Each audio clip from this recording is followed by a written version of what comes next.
والعاقبة للمتقين والصلاة والسلام على رسوله الكريم وعلى آله وصحبه أجمعين. أما بعد فقد قال الله تعالى في كلامه القديم: أعوذ بالله من الشيطان الرجيم. بسم الله الرحمن الرحيم. وإن خفتم شقاق بينهما فبعثوا حكما من أهله وحكما من أهلها إن يريدا إصلاحا يوفق الله بينهما إن الله كان عليما خبيرا. وقال نبينا عليه الصلاة والسلام: ليس منا من لم يرحم صغيرنا ويوقر كبيرنا أو كذا قال عليه الصلاة والسلام.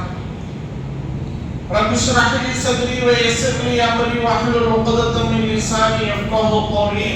اللهم صل على محمد وعلى آل محمد وبارك وسلم عليه.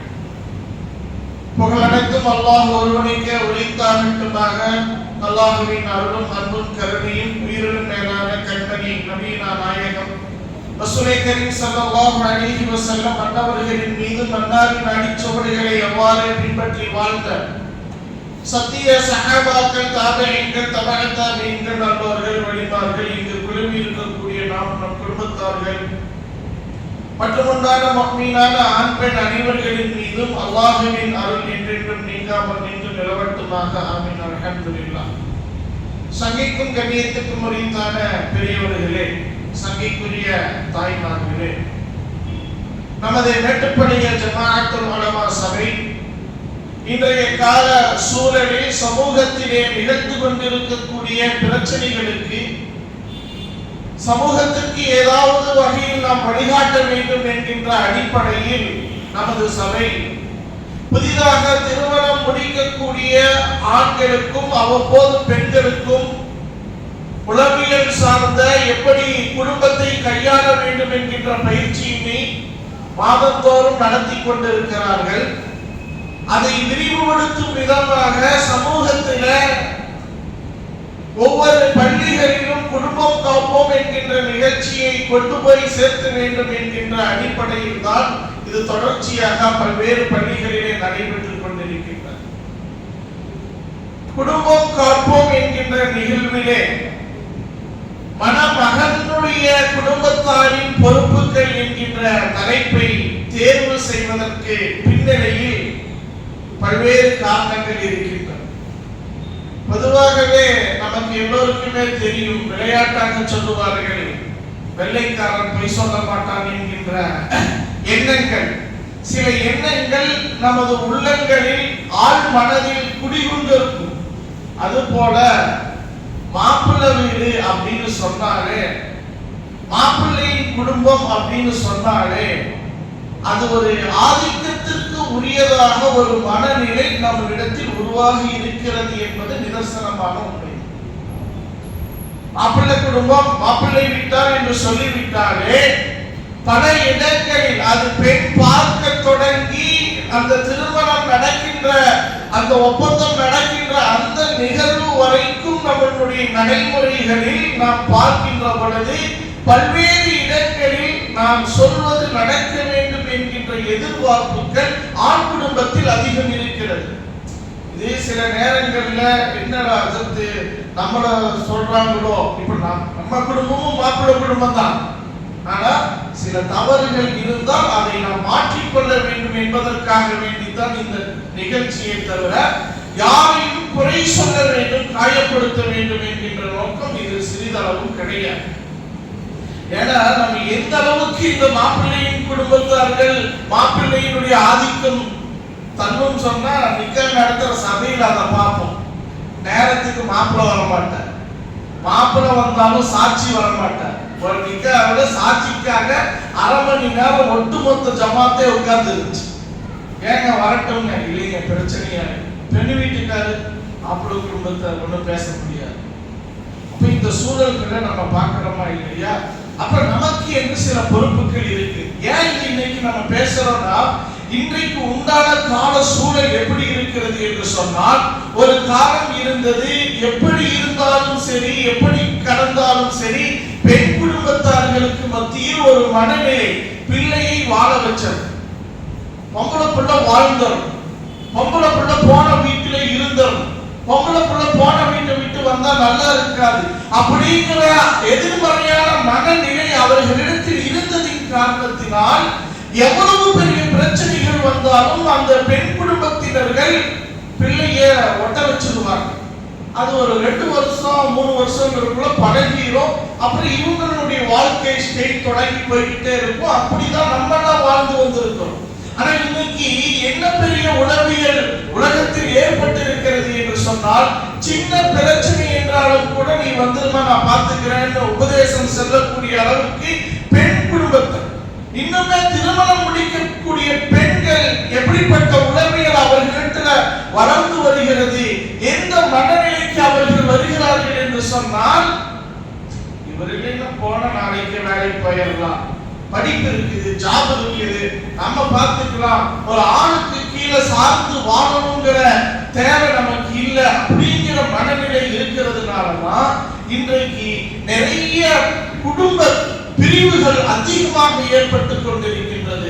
இன்னும் சொல்ல போனால் ஆண்கள் வேண்டாம் என்று சொல்வதை காட்டிலும் எங்களுக்கு இந்த ஆண்களவு தலாக்குக்கு பதிலாக திருமணம் வேண்டாம் குலா வேண்டும் என்று குலா கேட்கக்கூடிய நிகழ்வுகள் தான் இன்றைக்கு அதிகரித்துக் கொண்டிருக்கிறது.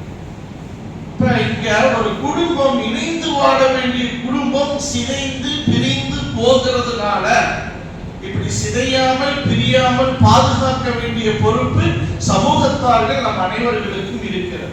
ஒரு குடும்பத்தை பிரிக்கிறது, ஒரு குடும்பத்தை உடைக்கிறது, ஒரு கணவன் மனைவிக்கு மத்தியிலே பிரிவை ஏற்படுத்துவது என்பது யாருடைய உயர்ந்த லட்சியம், யாருடைய உயர்ந்த நோக்கம் என்று சொன்னால் சைத்தானுடைய உயர்ந்த நோக்கம் அது. அவன் உலகத்துல காலையிலிருந்து மாலை வரை என்னென்ன குழப்பங்கள் பசாதுகள் செய்தாலும் கூட அதை கொண்டு அவன் பெருமைப்படுவது கிடையாது.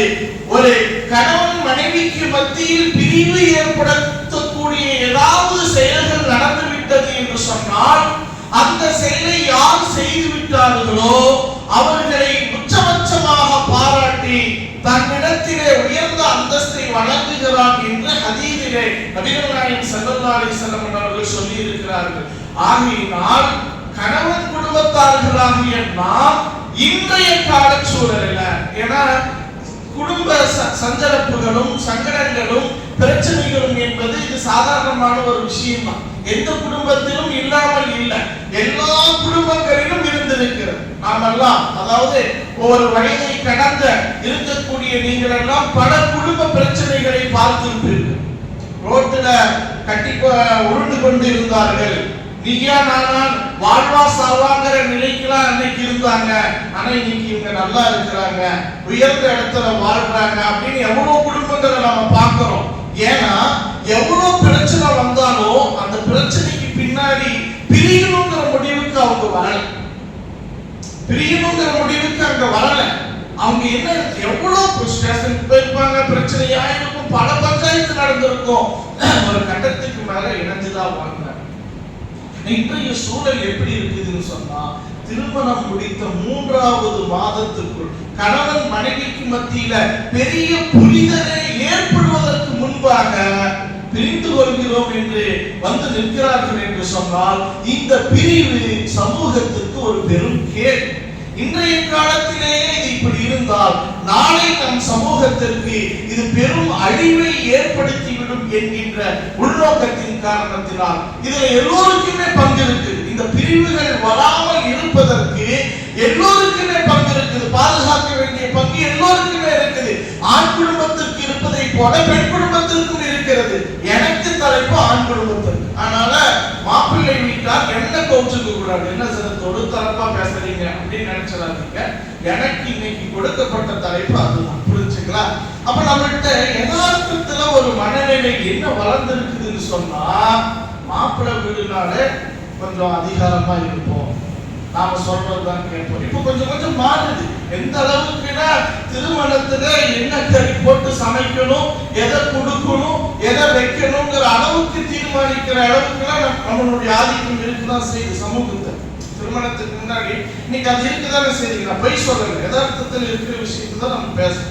அப்ப நாம இன்றைக்கு நடைமுறையில அதெல்லாம் சரியானதா இருக்குமா, அப்படிலாம் நடந்துக்கலாமா? நாம இன்றைக்கு நிறைய இடங்கள்ல பெண் வீட்டாரிடமிருந்து பொருளாதாரங்களை அல்லது இன்னவிட எதிர்பார்ப்புகளை ஆண் குடும்பத்தினர்கள் எதிர்பார்க்கக்கூடிய சூழல்களை நாம் பார்க்கிறோம். மார்க்க அடிப்படையில பார்த்தோம் சொன்னோம்னா, ஒரு நபர்கிட்ட ஒரு பொருள் நமக்கு வருதுன்னு சொன்னா ஒண்ணு வியாபார ரீதியில ஒரு காசு நமக்கு வரணும். வியாபார ரீதியில என்ன இருக்கணுங்க, ஒரு பணமோ பொருளோ அவருடைய பொருத்தத்தோடு நமக்கு வரணும். அப்படி இல்லைன்னு சொன்னா கடனாக வாங்கலாம். கடன் வாங்குறதுக்கு கூட நிபந்தனை இருக்கு. எதுவுமே இல்லாம ஒரு பெண்ணை திருமணம் முடிக்கிறோம் என்கின்ற ஒரே ஒரு அளவுகோலை வைத்து அவர்களிடத்துல இது வேணும் அது வேணும் இப்படி தரணும் அவங்களாம் கொடுத்தா இது ரெண்டாவது விஷயம். எதுவுமே நம்ம கேட்கல, ஒண்ணுமே இல்லை, கொடுக்குறாங்க, மகளுக்கு செய்யறாங்க, வருமானத்துக்கு செய்யறாங்கிறது ரெண்டாவது விஷயம். அதுல பேச்சே வராது. இப்ப நம்ம கேட்கிறோம் இல்ல, என் மகனுக்கு நீங்க காலம் கொடுக்கணும், இல்ல இவ்வளவு நகை வரணும், அல்லது இவ்வளவு பணம் போடணும்னு கேட்கிறீங்கல்ல, வட்டி எப்படி ஹராமோ அதே மாதிரி இது ஹராம். கேட்கறது ஹராம். வட்டியை மட்டும் ஹராம்னு பேசுற சமூகம் இப்படி அடுத்தவங்க கிட்ட யாருக்கு இருந்தாலும், பெண் குடும்பம் அல்ல, யாரிடத்தில் இருந்தாலும் அவர்களுடைய பணம் ஒன்று வியாபார ஒப்பந்தத்தில் நமக்கு வரணும், அல்லது கடனா கேட்கறீங்க, அல்லது யாசனமா கேட்கறாங்க. இதுக்கெல்லாம் நிபந்தனை இருக்குது. எதுவுமே இல்லாம அடுத்தவர்களுடைய பொருளாதாரத்தை நாம் கேட்பது, வாங்குவது என்பது மார்க்கம் அதை தடை செய்திருக்கின்றது. அப்ப இன்றைய சூழலில் ஆண் குடும்பத்தினர்கள் பல நேரங்களில் பெண் குடும்பத்தினர் பெரும் எதிர்பார்ப்பினை அவர்கள் முன்வைத்து செயல்படுவது இருக்கிறது.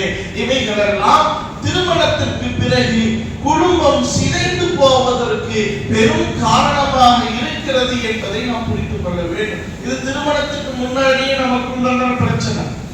சரி, திருமணம் முடிச்சதும் புதுசா திருமணம் முடித்து வந்ததற்கு பிறகு ஒரு பெண் வீட்டுக்குள் வருகிறாள் என்று சொன்னால் அந்த பெண்ணிடத்தில் எப்படி கையாள வேண்டும், அந்த பெண்ணை எப்படி அணுக வேண்டும். இன்னைக்கு வரக்கூடிய பெண்கள்லாம் ஒரு 3 மாசம் 6 மாசத்துல பெரிய சண்டை. இது ஆண்கள் நமக்கு எல்லாருக்குமே தெரியும் எங்க பிரச்சனை வருது, எங்க நடக்குது. இந்த மத்தாளத்தை போல 2 பக்கமும் அடிவாங்கக்கூடியது இந்த ஆண் சமூகம் தான். இதுல குறிப்பா தாய்மார்கள் வேலை இருக்கிறீங்க. நான் தாய்மார்கள், மாமியார்கள், நாத்தனார்கள் இவர்களிடம் இருந்து வரக்கூடிய பிரச்சனை, இவர்களிடம் இது பிரச்சனை பண்ணணும் யாரும் செய்யறது கிடையாது. யதார்த்தத்துல இந்த தாய்மார்களும் நாத்தனார்களும் ஒரு அன்பின் வெளிப்பாடாக கூட இருக்கிற சில விஷயங்களை இவர்கள் செய்வது என்பது புதிதாக வந்திருக்கக்கூடிய பெண்ணுக்கு மாற்றமாக தெரியும். இப்ப என்ன சொல்றாங்கன்னு சொன்னா, முதல் கட்டமா ஒரு பெண் ஒரு 20 வருட காலங்கள் ஒரு பெண் எங்கேயோ பிறந்து ஏதோ குடும்பத்தில் வளர்ந்து ஏதோ பழக்க வழக்கங்கள்ல இருந்து நம்ம குடும்பத்துக்கு வந்திருக்கிறாங்கன்னு சொன்னா, முதல்ல அந்த பெண்ணை புரிந்து கொள்ள, பெண்ணும் இந்த குடும்பத்தை புரிஞ்சு நடக்கணும். அதற்கு முன்பாக அந்த பெண்ணை புரிந்து கொள்ள வேண்டிய பொறுப்பு அந்த பெண்ணை விட இந்த குடும்பத்தார்களுக்கு தான் அதிகமாக இருக்கு.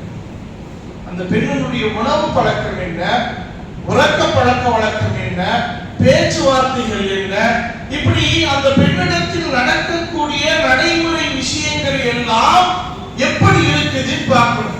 பல நேரங்கள்ல அந்த பெண்ணிடத்தில் இருக்கக்கூடிய நடவடிக்கைகள், பேச்சுவார்த்தைகள், பழக்க வழக்கங்கள் ஒருவேளை அது நம்ம குடும்பத்திற்கு மாற்றமா இருக்கு. உடனே என்ன சொல்றது, பெண்ணு சரியில்லைங்க, நம்ம நினைச்ச மாதிரி இல்லைங்க, புள்ள எப்படி இல்லைங்க, நம்ம நினைச்ச பார்க்கறதுக்கு நல்லா இருந்துச்சு, எல்லாமே இருந்துச்சு, ஆனா நம்ம நினைச்ச மாதிரி குடும்பத்துக்கு தகுந்த பிள்ளை இல்லைங்கன்னு சொல்லி சொல்றோம். இல்ல, அது தவறான விஷயம். ஒரு திருமணம் முடிச்சு 3 மாசத்துல என்னங்க தெரிய முடியும்? அந்த பெண் உள்ளம் ரீதியாக இன்னும் இந்த குடும்பத்திற்குள்ள அட்டாச் ஆகவே இல்லையே. அப்ப நம்ம கேப் கூட குறைந்தது ஒரு 2 வருட காலங்கள், 2 வருட காலங்கள் அந்த பெண் இந்த குடும்பத்தார்களோடு பழகுவதற்கு, பேசுவதற்கு, அவனுடைய பழக்க வழக்கத்திற்கு தோதுவாக அவளுக்கு கற்றுக் கொடுத்து கொஞ்சம் கொஞ்சமாக அவனை புரிந்து கொள்ள வேண்டிய பொறுப்பு இந்த குடும்பத்திற்கு இருக்குது. ஆனா இன்னைக்கு என்ன பிரச்சனைன்னு சொன்னா, அந்த பெண்ணிடமிருந்து வெளிப்படக்கூடிய சின்ன சின்ன குற்றச்சாட்டுகளை எல்லாம், சின்ன சின்ன தவறுகளை எல்லாம் ஒரு 3வது மாசத்திலேயே பெரிய பிரச்சனையை எடுத்துறாங்க. 8 மணிக்கு பொம்பளை பிள்ளை எந்திரிச்சு என்னங்க ஆகும்?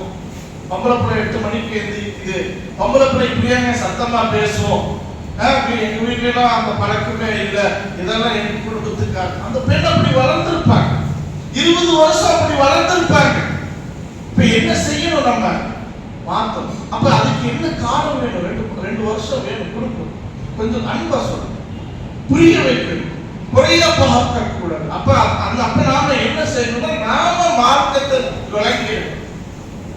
எப்படி சொல்லணும், எப்படி கற்றுக் கொடுக்கணும், எப்படி புரிய வைக்க வேண்டும், எப்படி சொன்னால் அந்த பெண் எடுத்துக்கொள்வார், இதையெல்லாம் தெரிஞ்சுதான் புதிதாக வந்திருக்கக்கூடிய அந்த மணமகளை அணுக வேண்டிய பொறுப்பு ஆண் குடும்பத்தார்களுக்கு இருக்கிறது. எப்பவும் போல இல்ல, நாங்க கலா எப்பவும் போலதான் நாங்க இருப்போம், எங்களுக்கெல்லாம் மாற்றம் இருக்காது அப்படின்னு சொன்னா இதனுடைய விளைவு எங்க வரும்னு சொன்னா, அந்த பெண் பாப்பா இன்னைக்குதான் தைரியமா இருக்கிறாங்களே, விட்டுட்டு போன எப்படி வேணாலும் வாழ்ந்துக்கலாம், ஒரு கணவரோடு இணக்கமாக தான் இருக்கணுங்கிற அந்த சித்தாந்தங்கள் எல்லாம் இன்று தூக்கி போட்டு தந்தையுடைய பெண்ணுடைய அத்தாவே அம்மாவே என்ன சொல்றாங்க, இது நல்லா இருந்தா இதுமா இல்லாமவா நாங்க பாத்துக்கிறோம், சோலா போட மாட்டோம் அப்படின்னு கேட்கிற அளவுக்கு தான் இன்னைக்கு இருக்கிறாங்க. அதனாலதான் நிறைய பிளவுகள் அதிகமாகுவதற்கு அதுதான் காரணம். அப்ப ஆண் குடும்பத்தார்கள் கொஞ்சம் நம்மள அப்டேட் பண்ணிக்கணும். இன்னைக்கு உண்டான சூழலுக்கு தோதுவா, இன்னைக்கு உண்டான மனநிலைக்கு தோதுவா, நாம என்ன செஞ்சுக்கணும், கொஞ்சம் நம்மள பக்குவப்படுத்தி கொண்டு அந்த பெண்ணை நாம் அணுக ஆரம்பித்தால், அவர்களுக்கு பயிற்சிகளை, ஒழுக்கங்களை அவர்களுக்கு நாம் சிறுக சிறுக கற்றுக் கொடுப்போம் என்று சொன்னால், உங்களுடைய இந்த நடவடிக்கைகளும் அந்த சேர்க்கையும் பார்த்து விட்டு அந்த பெண் என்ன செஞ்சிருவார், குடும்பத்தை விட்டு போக மாட்டார். இன்னைக்கு எத்தனையோ குடும்பங்கள் இருக்குது, கணவர் ஊதாரியா இருப்பார், குடிகாரரா இருப்பார், சரியில்லாம இருப்பார். ஆனா அந்த பெண் யாருக்காக இருந்திருப்பாங்க, இந்த கணவனுடைய குடும்பத்தாருக்காக இருந்துகிட்டே இருக்கு. எங்க மாமியார் இருக்காங்க, எங்க மாமனார் இருக்கிறாங்க, என் மாமியார் கூட. அப்படி எத்தனையோ பெண்கள் தங்களுடைய வாழ்க்கையை தொடர்றாங்களா, வாழ்றாங்களா இல்லையா, ஒரு கட்டத்தில் அவர் திருந்துவார். அப்ப சங்கியானவர்களே, நாம இன்றைய கால சூழ்நிலையை பொறுத்த வரைக்கும் ஆண் குடும்பத்தினர்களுக்கு என்று பல பொறுப்புகள் இருக்கின்றது. ஒன்று, முற்காலத்தில் நம்மகிட்ட இருந்த அந்த நாங்க மாப்பிள்ளை குடும்பம் அப்படிங்கிற அந்த ஆதிக்கம் அதை தூக்கி உடைச்சிடணும். ஏன்னா அதையெல்லாம் இன்னைக்கு கேர் பண்ற மனநிலையில எதிர்த்தரப்புல இல்லை. யார் குடும்பமா இரு, நாங்க எப்படி வேணாலும் இருப்போங்கிற மனநிலைக்கு பெண் செய்திருக்கிறார். குடும்பத்திற்குள் வந்து விட்டால் அதே போல இந்த குடும்பத்தார்கள், பெண் குடும்பத்தார்கள் என்ன செய்யணும், அந்த பெண்ணை நாத்தனாராக மாமியாராக இருக்கக்கூடியவர்கள் கையாள வேண்டிய விதம், தவறு நடந்தாலுமே திருத்தி கொடுக்கும். சரி, உச்சகட்டம் வரம்பு மீறி ஒரு பெண்ணிடத்த ஒரு தவறு நடந்துருச்சு அப்படின்னு சொன்னா இப்ப என்ன செய்யணும், குர்ஆன் அழகா சொல்லுது, ஃபைதுஹுன்ன வஹுஜுருஹுன்ன ஃபில் மவாஜிஇ வஹ்ரிபூஹுன். சும்மா கண்டவங்களெல்லாம் பேசக்கூடாது, ரோட்டு போற வரவங்களை எல்லாம் கூப்பிட்டு பேசக்கூடாது. முதல் கட்டமா பள்ளிக்கே உடனே கொண்டு வரக்கூடாது. ஒரு சின்ன பிரச்சனை உடனே பள்ளிக்கு போ, ஜமாத்துக்கு வந்துட்டாலே, ஜமாத்துக்கு போயிட்டாங்களா, கொஞ்சம் பிரச்சனை முத்தனா போலீஸ் ஸ்டேஷனுக்கு போயிடுறாங்க, முடிஞ்சு 2 பேர் மனநிலையும் பிரிஞ்சிடறாங்கிறதுக்கு வந்துடுறாங்க. ஜமாத்துக்கு கொண்டு போய் நிறுத்திட்டாங்க நம்ம குடும்பத்தை, இப்படி எப்படி நாம வாழ முடியும்? ஸ்டேஷன் போற குடும்பமா நம்ம? எந்த குடும்பமும் போற குடும்பம் இல்ல, எந்த குடும்பமும் ஜமாத்துக்கு போற குடும்பம் இல்ல. சின்ன சின்ன பிரச்சனைகள், ஜமாத்துக்கு வர்ற பிரச்சனைகள் எல்லாமே அப்படிதான் இருக்குது. உப்புக்கும் சொத்துக்கும் இல்லாத பிரச்சனைகள் தான் ஜமாத்துக்கு வரும், சின்ன பிரச்சனை. அப்ப அது என்ன செய்ய முடியும்? முதல்ல அந்த ஆண் அவனே சரி செஞ்சுக்கணும், அததான் மார்க்கம் சொல்லுது. அப்படி இல்லைன்னு சொன்னா وَإِنْ خِفْتُمْ شِقَاقَ بَيْنِهِمَا فَبَعَثُوا حَكَمًا مِنْ أَهْلِهِ وَحَكَمًا مِنْ أَهْلِهِ. ஆண் குடும்பத்திலிருந்து ஒரு நல்ல மனிதன், பெண் குடும்பத்திலிருந்து 2 பேரும் இவங்களுக்கு மத்தியில இலக்கம் பண்றதுக்கு, கணவன் மனைவிக்கு மத்தியில பிரச்சனை வந்தாலே அந்த பிரச்சனையை சரி செய்யறதுக்காக வேண்டி இந்த கணவனின் குடும்பத்தாரும் பெண்ணின் குடும்பத்தாரும் பாடுபடுங்க இஸ்லாம் மார்க்கம் சொல்லுது. ஆனா பிரச்சனையை கிளப்புறதே இந்த குடும்பத்தார்களாக இருந்து விடக்கூடாது. அல்லாஹ் எந்த அளவுக்கு சொல்றானா, இந்த 2 குடும்பம் இருக்குல்ல, இவங்கள அந்த பேச்சுவார்த்தைக்குரிய செய்யக்கூடிய நபர்கள் இவங்க நல்லதை நாடலாம், இவங்க நல்லது செய்யணும்னு இவங்க விரும்பினா போதுமாம அல்லாஹ் ரெண்டு பேத்துக்கு மத்தியில இனக்கட்ட அல்லாஹ் தருவேன்னு சொல்றோம். அல்லாஹ் சங்கையானவர்களே, நாம் சற்று ஆழமாக சிந்தித்து பார்க்க வேண்டும். என்னவென்று சொன்னால், இன்றைய கால சூழ்நிலையில் இஸ்லாம் காட்டி தந்திருக்கக்கூடிய இந்த வழிபாட்டு முறைகள் முழுவதுமாக சிதைக்கப்படுகிறது. இஸ்லாம் காட்டி தந்திருக்கக்கூடிய வழிபாட்டு முறைகள் முழுவதுமாக சிதைக்கப்பட்டுக் கொண்டு அழிக்கப்பட்டுக் கொண்டு இருக்கக்கூடிய இந்த காலகட்டத்தில் நம்மளுடைய இஸ்லாமிய குடும்பவியல் இதை காப்பாற்ற வேண்டும் என்று சொன்னால், எப்படிக்கு ஆணுக்கு ஒரு பொறுப்பு, பெண்ணுக்கு ஒரு பொறுப்பு என்று இருக்கிறதோ, அதுபோல ஆண் குடும்பத்தார்களாகிய நாம் நமக்குண்டான பொறுப்புகளை உணர்ந்து சமூகத்திற்காக, இஸ்லாமிய வளர்ச்சிக்காக, இந்த தீனுடைய அடையாளத்தை பாதுகாப்பதற்காக வேண்டி பல்வேறு தியாகங்களை நாம் கடைபிடித்து இன்றைய காலகட்டத்தில் இந்த குடும்ப வாழ்க்கையை பாதுகாக்கக்கூடிய பொறுப்பு நமக்கு இருக்கிறது என்பதை நன்னேரத்திலே உங்களுக்கு ஞாபகப்படுத்தி, அப்படிப்பட்ட ஒரு தௌஃபீக்கை அல்லாஹ் நமக்கு வழங்குவானாக. வாஹிரு தஅவானா அல்ஹம்துலில்லாஹி ரப்பில் ஆலமீன். அஸ்ஸலாமு அலைக்கும்.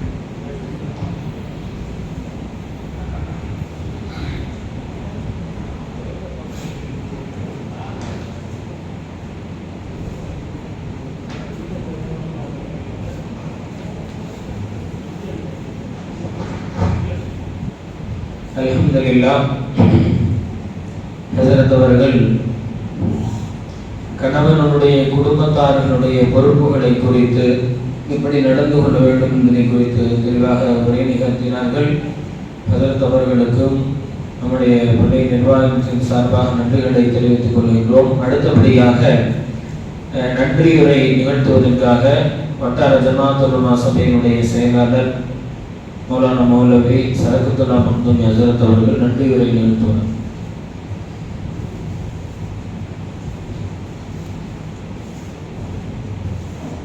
அஸ்ஸலாமு அலைக்கும் வரஹ்மத்துல்லாஹி வபரகாத்துஹு. மேட்டுப்பாளையம் வட்டார ஜமாஅத்துல் உலமா சபையும் நமது காட்டூர் சுன்னத் வல் ஜமாஅத் பள்ளிவாசலும் இணைந்து நடத்தியிருக்கக்கூடிய குடும்பம் காப்போம் என்கிற ஒரு விழிப்புணர்வு நிகழ்ச்சி நமக்கு மத்தியில் இருக்கக்கூடிய குடும்பத்தில் நடக்கக்கூடிய சின்ன சின்ன குறைகளை நமக்குள் சுய பரிசோதனை செய்து மீண்டும் அது வராமல் பாதுகாப்பதுதான் இதனுடைய அடிப்படை நோக்கம்.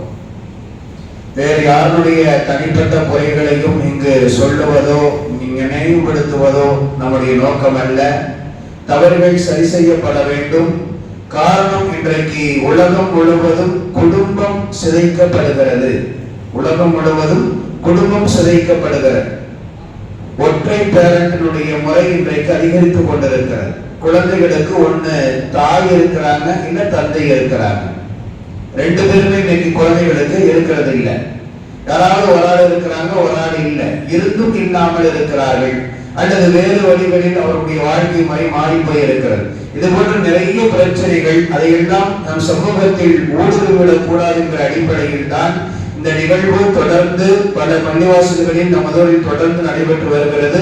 அல்லாஹ்வுடைய கிருபையினால் இன்றைக்கு நமதோர் காட்டூருடைய மஸ்ஜிதில் அற்புதமாக நடைபெற்றிருக்கிறது. இந்த நிகழ்வுக்கு அனுமதி கொடுத்து இதற்கான பல்வேறு விதமான உதவிகளை தொடர்ந்து நல்கி கொண்டிருக்கக்கூடிய நமதோர் காட்டூர் சுன்னத் வல் ஜமாஅத் மஸ்ஜிதுடைய நிர்வாக பெருமக்கள் அனைவருக்கும், மஸ்ஜிதுடைய இமாம் அவர்களுக்கும் மற்றும் இந்நிகழ்வில் கராத்து ஓதிய சிறப்புரை நிகழ்த்திய அனைத்து உலமா பெருமக்களுக்கும், வருகை தந்திருக்கக்கூடிய தாய்மார்கள், மகள்தாருடைய ஜமாத்தார்கள் அனைவர்களுக்கும் நெஞ்சம் நிறைந்த நன்றிகளை தெரிவித்துக் கொள்கிறோம். ஜஸாக்குமுல்லாஹு கைரன் கஸீரா. அஸ்ஸலாமு அலைக்கும் வரஹ்மத்துல்லாஹி வபரகாத்துஹு.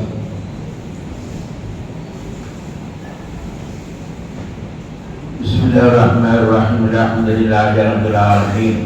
اللهم صل على سيدنا ونبينا ومولانا محمد وعلى آل سيدنا ونبينا ومولانا محمد وبارك وسلم عليه.